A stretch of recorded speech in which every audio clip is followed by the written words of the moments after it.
திருப்புவனம் இளைஞர் அஜித்குமார் விசாரணையின் போது மரணமடைந்த வழக்கு தொடர்பாக சிபிஐ அதிகாரிகளால் சம்மன் அளிக்கப்பட்டவர்கள் சிபிஐ அலுவலகத்தில் ஆஜராகினர். கூடுதல் விவரங்களை செய்தியாளர் ஜான் கிறிஸ்டபர் வழங்கிட நாம் கேட்கலாம். ஜான் கிறிஸ்டபர், வணக்கம். இப்ப தற்பொழுது இந்த விவகாரத்தில் சிபிஐ அலுவலகத்தில் யாரெல்லாம் ஆஜராகியிருக்காங்க? விசாரணை தொடர்பான தகவல்கள் என்ன? கடந்த 28ஆம் தேதி திருப்பணம் காவல் நிலைய திருட்டு வழக்கு விசாரணைக்காக அழைத்து செல்லப்பட்ட அஜித்குமார் அங்கு தனிப்படை காவலர்களால் கடுமையாக தாக்கப்பட்டு கூறப்படுகிறது. இதனை அடுத்து அவர் உயிரிழந்த நிலையில் இந்த வழக்கு தற்போது சிபிஐ விசாரணைக்கு முக்கிய கொலை வழக்காக மாற்றியுள்ளது. சிபிஐ அதிகாரிகள் 5 பேர் கொண்ட குழுவாக கடந்த திங்கட்கிழமை முதல் விசாரணை மேற்கொண்டு வருகின்றனர்.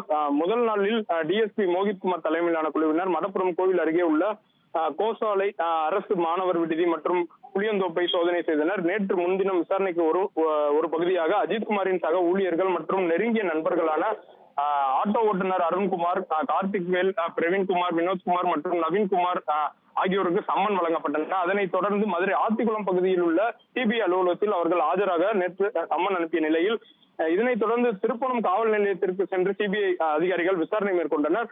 குறிப்பாக அங்கு காவலர் ரமேஷ்குமாரின் 1 மணி நேரத்துக்காக மேலாக விசாரணை மேற்கொண்டு காவல் நிலையத்தில் உள்ள சிசிடிவி காட்சிகள் ஆகியவற்றை ஆய்வு செய்தனர். மேலும் வழக்கில் குற்றம் சுமத்தப்பட்ட 5 காவலர்களையும் சிபிஐ விசாரித்து அவர்களுடன் அவர்கள் மீது கொலை வழக்கு பதிவு செய்யப்பட்ட ஏடிஎஸ்பி சுகுமாருடன் 2 மணி நேரத்துக்கு மேலாகவும் அங்கு விசாரணை நடைபெற்றது. முக்கிய குற்றவாளி என கூறப்படும் காவலர் ராஜா அஜித்குமாரை அடித்து சித்திரவதை செய்த வீடியோ பதிவாஉள்ளதால் சிபிஐ அதிகாரிகள் அவருடைய வீட்டிலும் சோதனை மேற்கொண்டனர். திருப்பணம் காவல் நிலையம் சிபிஐ அதிகாரிகள் தொடர்ந்து 5 மணி நேரத்திற்கு மேலாக நேற்று முன்தினம் என கடந்த 5 நாட்களாக தீவிர விசாரணை மேற்கொண்ட நிலையில் இன்று காலை ஆத்திக்குளம் பகுதியில் உள்ள சிபிஐ அலுவலகத்தில் அவர்கள் 5 பேரும் ஆஜராக வேண்டும் எனவும் சம்மன் அனுப்பியுள்ளனர். இதனைத் தொடர்ந்து